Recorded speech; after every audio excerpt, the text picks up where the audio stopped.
Welcome to this tutorial by Zysys Technologies, where we compare, in very simple terms, how virtual machines, containers, container swarms, Kubernetes, and OpenShift work. This tutorial is meant for a non-technical audience. If you have a technical background, we recommend that you watch the technical tutorials in our series. These tutorials will help with passing Kubernetes certification examinations as well. If you are interested only in one of the 5 topics, you can skip to slide 4, on virtual machines at 4 minutes 6 seconds, slide 8, on containers at 8 minutes 12 seconds, slide 13, on container swarms at 12 minutes 2 seconds, slide 20, on Kubernetes at 16 minutes 2 seconds, and slide 31, on OpenShift at 25 minutes and 25 seconds. Let us examine how a software application is deployed on a server. The diagram on the left of this slide is a cross-sectional view of an application running on a server. The base layer, or layer 1 of the server, is the hardware, a collection of components for processing, networking, and memory or storage. These components may be manufactured by Apple, IBM, Intel, Sun, HP, or others. Above the base layer, at layer 2, is the operating system or OS. OS may be Linux flavors, such as Debian, CentOS, Amazon Linux, or Ubuntu. Or it may be flavors of Unix, Windows, OS X, or Android, just to name the popular ones in the market. Above the OS layer, at layer 3, are application dependencies. These are a list of essentials that the application needs to run successfully. Application dependencies can include libraries, runtimes, components, or frameworks. For the purpose of this tutorial, it is sufficient to think of dependencies as yet another layer, only on top of which the application can sit comfortably. This brings us finally to the topmost layer, the 4th layer, which is the application itself. This structure resembles a 4-story building and behaves exactly like one. Like all buildings, the more stable the bottom layers are, the more stable the top layers will be.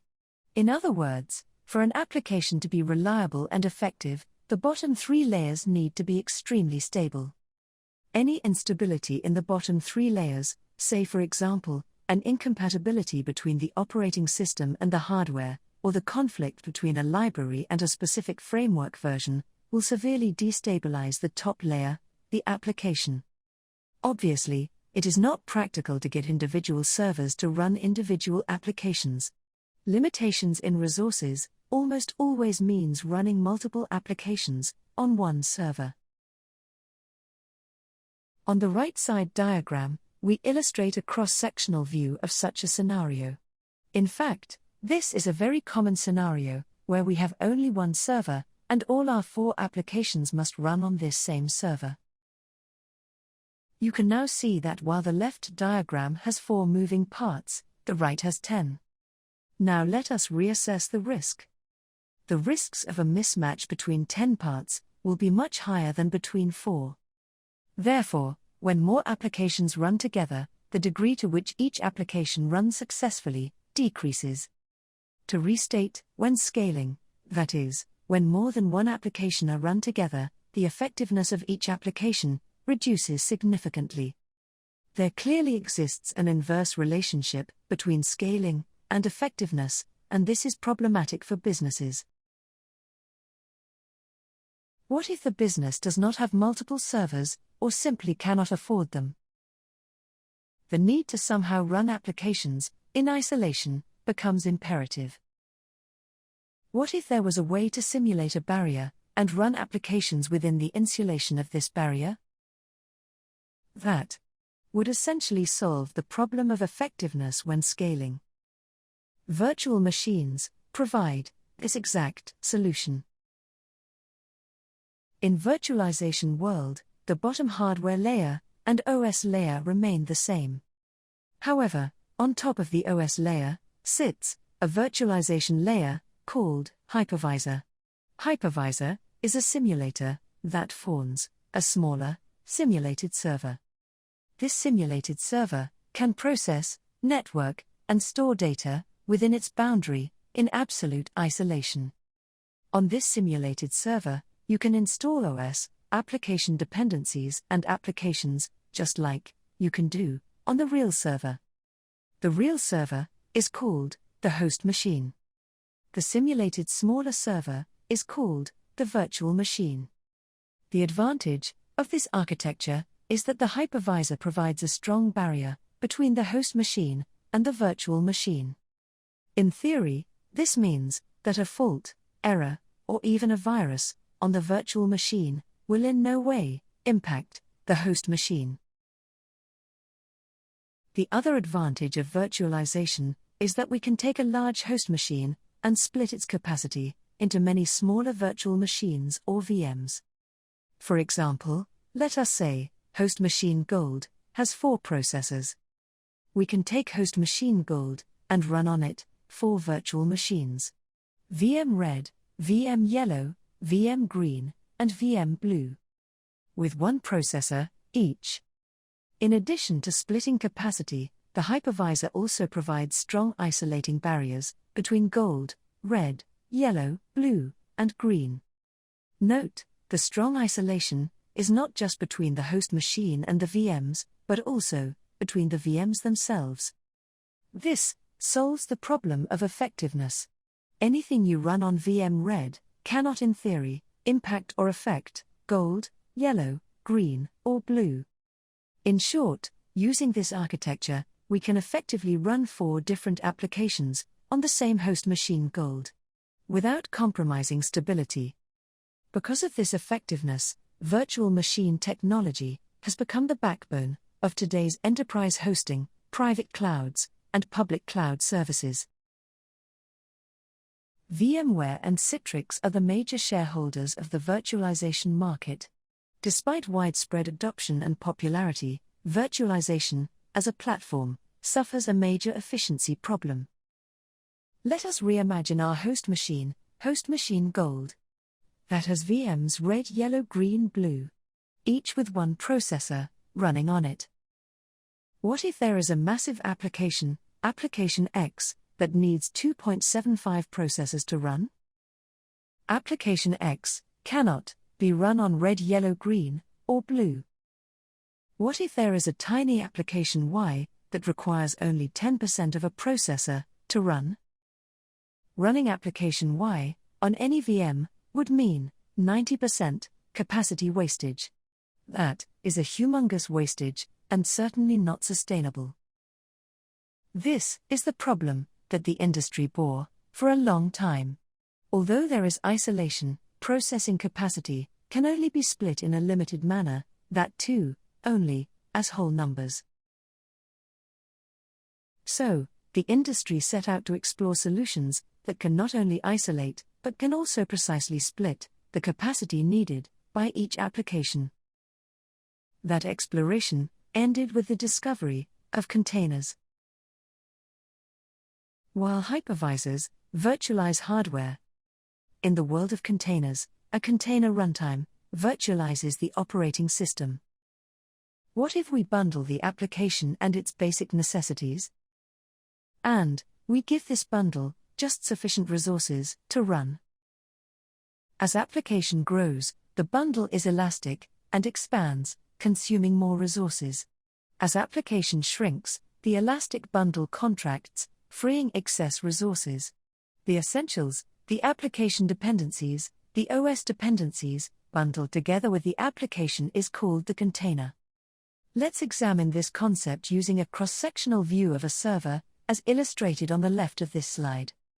The bottom 2 layers, the hardware and the OS, of the host machine, remains the same. The container runtime, in layer 3, catalogs the resources of the host machine and dispenses these resources to containers above it. This architecture not only allows much granularity in the size of containers that can be run, but also provides flexibility to run many types of containers on the same host machine. For example, let us imagine our host machine has Ubuntu Linux OS. In normal circumstances, it would be impossible to run applications built for CentOS Linux, Windows Server, or Mac OS X on this host machine. But with container technology, we can overcome this problem and run them all on the same host machine. The ability to run different types and sizes of containers on the same host machine is illustrated in the right. You can see that the containers are not evenly sized, and multiple sizes and types of containers run on the same host. When running a CentOS Linux container on an Ubuntu Linux host machine, the entire CentOS Linux need not be duplicated in the OS dependency layer. Just the capabilities CentOS Linux has in addition to host OS is sufficient in the OS dependency layer, making this a very light layer. This is an important distinction. The container is much lighter and therefore more efficient than a virtual machine. The major players in the container market are Docker and Containerd. CRI-O is becoming more and more popular now because both Kubernetes and OpenShift have adopted it as the runtime for their platforms. CRI of the acronym stands for Container Runtime Interface. The O stands for Open Container Initiative. CRI-O is significantly lighter than Docker and has monitoring capabilities that Docker does not have natively. From a use case perspective, running only one container is very uncommon. Enterprise applications usually work in tandem and need to be run together, implying that multiple containers need to be run together. What if 10 containers need to be run together, but all 10 do not fit on a single host machine? The need to catalog the resources of multiple hosts into a single pool and distribute this pooled resources across to the 10 containers becomes imperative.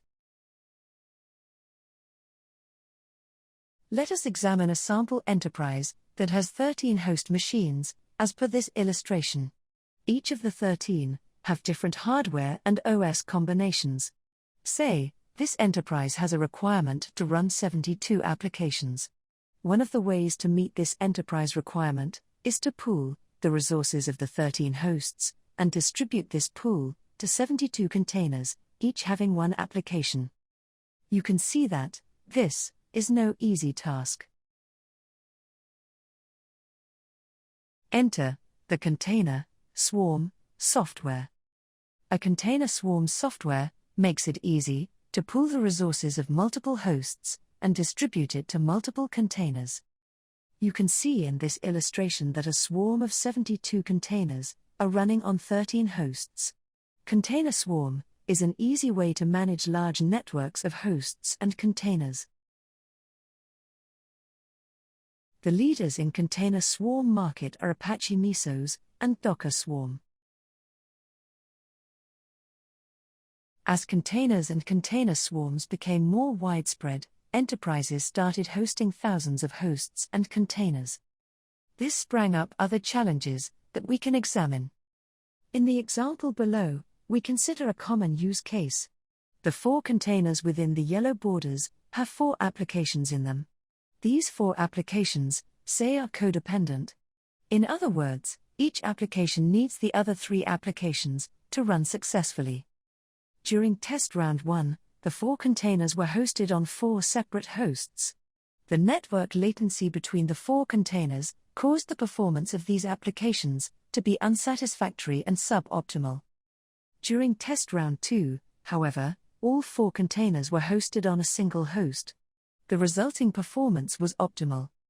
These tests demonstrate the need for a host together requirement in this swarm for these 4 containers. Because, unless hosted together, these applications do not work successfully. In this scenario, the 4 containers bordered in green must be launched or started in a specific sequence. This is because the large 3 containers need a password from the tiny container to start working. In other words, if the 3 large containers are started without first starting the tiny container, they will produce an error. This is called a launch in sequence requirement. In this third scenario, the 9 containers bordered in red must be hosted within a specific geography. A good example would be the General Data Protection Regulation, or the GDPR of the European Union or the EU. GDPR enforces that information pertaining to EU citizens must physically reside in one of EU's member countries. In this case, the swarm must ensure that all database containers with EU citizen data be hosted on machines in an EU country. These legal requirements are called geographical restrictions. In this fourth scenario, let's say that the 5 small containers bordered in magenta are high-security applications with protected access. These applications must be protected from any unauthorized or hacking attempts. They can be accessed only through a proxy, which runs on the 6th larger container. This requires the swarm to firewall the secure containers and allow traffic only from the proxy into the firewall. These security requirements are called cordons. Imagine an enterprise with thousands of hosts and millions of containers. The sheer complexity of orchestrating, that is, deploying, scaling and managing, this container ecosystem is overwhelming. No swarming software in the market could orchestrate effectively at such a complex scale. Furthermore, even if such a software existed, it would be very expensive. The industry was plagued for years due to this inability to orchestrate containers at scale. That is, until Kubernetes came along. Scaling containers has many complexity factors: heterogeneous hardware manufactured by many vendors, dissimilar operating systems, varied types of containers, different languages in which applications are coded, and multifarious sizing among containers. Add capability, capacity, security, and geographical requirements to the mix, and we begin to see the magnitude of the complexity. Let us examine how Kubernetes solves this problem using an analogy. Imagine this complex container ecosystem is a musical orchestra. The orchestra is successful only when performers coordinate their instruments, tablature, and acoustics. You can see that a conductor, a concert master, and an acoustician coordinate, or shall we say, orchestrate, the performers to deliver good music. In our analogy, this trio orchestrate performers, instruments, tablature and acoustics to deliver melodious, rhythmic, and harmonious music. Similarly, Kubernetes orchestrates hosts, containers, and container-to-container relationships to deliver effective, efficient, and secure software operations. In short, Kubernetes can be thought of as an orchestrator, bringing order into an otherwise chaotic container ecosystem. Orchestrating functions such as conducting, leading, and acoustic engineering transform a chaotic collection of sounds into orderly music. Similarly, Kubernetes functions such as launching, scaling, relating, healing, and terminating containers transform chaos into order. The blue icons are components of Kubernetes that do various functions. This slide has these icons only to introduce you to how Kubernetes component icons appear. For the purposes of this tutorial, we will not be exploring these components further. To understand more details, please watch our technical video on Kubernetes. A few information tidbits about Kubernetes. Kubernetes was designed and created by engineers at Google. Google handed over Kubernetes as an open-source software to the non-profit Cloud Native Computing Foundation. K8s is a short form for Kubernetes. In Greek, Kubernetes means pilot. Kubernetes was originally written in C++. Later, it was rewritten using the language Go. Let us introduce some vernaculars of the Kubernetes world. From top to bottom, and then left to right. A function transforms inputs into outputs. A microservice is a logical group of one or more functions. An application is a large collection of functions. Note, the terms function, microservice, and application are used in the industry, interchangeably. For the purposes of this tutorial, think of function as the smallest unit. And that a small number of functions is a microservice. And a large number of functions is an application. The application, bundled with application dependencies and OS dependencies, is called an image. A node is a server that has the OS and the container runtime installed on it. It is the physical machine on which the containers will be running on. When an image is powered by a node, it becomes a container. This is an important distinction. The bundle itself is called an image. Only when the bundle is running on a node is it called a container. Image is static, whereas container is dynamic. A logical collection of containers is called a pod. A group of similar pods that run simultaneously is called a replica set. A collection of replica sets, grouped together to carry out a larger purpose, is called a service. Like a living plant, the service is generally self-sufficient and is a completely independent unit. These blue icons are components of Kubernetes that do various functions. This slide has these icons only to introduce you to how Kubernetes component icons appear. For the purposes of this tutorial, we will not be exploring these components in further detail. To understand in depth about Kubernetes, how Kubernetes components are installed, and how applications, containers, pods, replica sets, and services can be run on Kubernetes, watch our technical video on Kubernetes. With the term Kubernetes, we also hear the term cluster.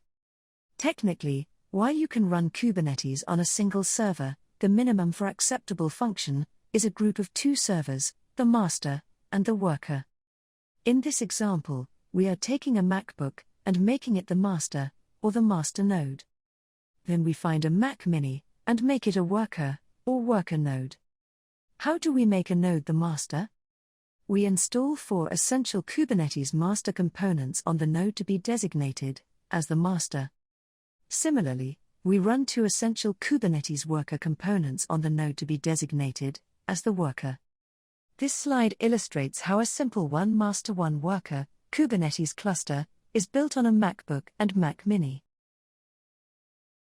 Now say, we want a lot more power, or for a lack of better term, juice, in our cluster. We can scale the cluster in 2 ways. We can, vertically, scale. Meaning, instead of using the MacBook and the Mac Mini, we use more powerful Apple servers for the master and the worker. Or, we can scale, horizontally.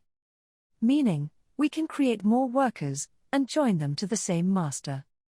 In this example, you can see there are 3 workers that are joined to the master. Horizontal scaling is more practical in many cases, because, in theory, we can horizontally scale infinitely. For the purposes of this tutorial, all you need to understand is that a Kubernetes cluster has a master node and one of more worker nodes. As an additional note, we can also have multiple masters. In this case, one of the masters may need to be set up as the supermaster. To understand more details about Kubernetes components and how they are installed, or how applications, containers, pods, replica sets, and services can be run on Kubernetes, watch our technical video on Kubernetes. Instead of drawing physical servers of a cluster, we can illustrate logically the same cluster using a block diagram. As you can see in this diagram, the left block is the master node. The master node must have the Linux operating system. In addition, the master node will have the container runtime and 4 Kubernetes master components installed on it. The right block is the worker node. The worker node can be built with other operating systems, including Windows operating systems. The worker node will also have the container runtime and the 2 other Kubernetes worker components installed on it. You will notice that there is a white rectangular space, empty, at the top of the worker node. This is the space on which you will run your application, containers, pods, replica sets, and services. This diagram represents a more powerful cluster with 3 masters and 3 workers. The left 3 blocks represent the 3 master nodes. The right 3 blocks denote the 3 worker nodes. You will notice that all 3 workers have white rectangular spaces on their top. This collective space is where you will run your application, containers, pods, replica sets, and services. Kubernetes, while powerful and popular, has a lot of shortfalls. For one, it does not natively have a good user interface or console. This means that only highly skilled engineers, who can use commands on Kubernetes Application Programmable Interface, or API, can manage software operations on a Kubernetes cluster. Additionally, Kubernetes lacks several key features. It natively lacks a monitoring system for real-time observation of performance. It natively lacks a good logging system that can be used for debugging. It natively lacks a registry to store images. These shortfalls were recognized by Red Hat. Red Hat, now owned by IBM, enhanced Kubernetes with some bells and whistles. This enhanced package is called OpenShift. OpenShift is offered in 3 flavors by Red Hat. The base flavor Red Hat offers is the cheapest option, the OpenShift Kubernetes Engine. OpenShift Kubernetes Engine is the basic open-source Kubernetes plus a good user interface. It also has a lot more monitoring, logging, image registering capabilities than the basic Kubernetes. You can see in the rightmost block of this diagram these 10 additional capabilities. Additionally, to generate revenue, Red Hat has enforced that the OpenShift's nodes can only be built using Red Hat's proprietary Linux, the RHCOS, Red Hat Container Operating System. The only exception to this rule is that of late, Windows operating systems have become compatible for running worker nodes of OpenShift. The next tier flavor of OpenShift is the OpenShift Container Platform. In this flavor there are a lot more advanced features offered in addition to those of the OpenShift Kubernetes Engine. Service meshes, CI/CD pipelines, serverless frameworks, service catalogs, analytic capabilities for logs, and flexible visualization functions, just to mention a few, are what OpenShift Container Platform provides in addition to OpenShift Kubernetes Engine. The highest and most expensive flavor of OpenShift is the OpenShift Container Platform Plus. In addition to the features that OpenShift Container Platform offers, Platform Plus provides multi-cluster management capabilities, advanced cluster security frameworks, and key, an open-source image registry software. This brings us to the end of this tutorial. To recap, we have covered how virtual machines improved effectiveness. Containers improved efficiencies. Kubernetes improves orchestration of large container ecosystems. And OpenShift add enhanced capabilities to Kubernetes. We understand this video lacks technical depth for someone wishing to operate Kubernetes hands-on. To address such audiences, we have 6 follow-on videos upcoming in this series. The second lesson of this series is a non-technical view on how software applications can be written, deployed and operated on Kubernetes. The third tutorial of this series is a technical video on how to build your first Kubernetes cluster on Amazon Web Services. The fourth video of this series is a technical video on how you can write a 3-tier Hello World application and deploy the application to a Kubernetes cluster. The fifth tutorial of this series is a technical video on how you can use Spinnaker to execute blue-green, rolling, and canary deployments on a Kubernetes cluster. The sixth lesson of this series is a technical video on how to use Istio, Envoy, Kiali, and Jaeger to build a service mesh. The final video of this series is a technical video on how you can run serverless applications using Knative on a Kubernetes cluster. Please subscribe to our channel and click the bell icon so that we can notify you when these tutorials are released. As always, thank you for choosing Xisys Technologies for your software needs. We wish you all the best and see you in our next tutorial.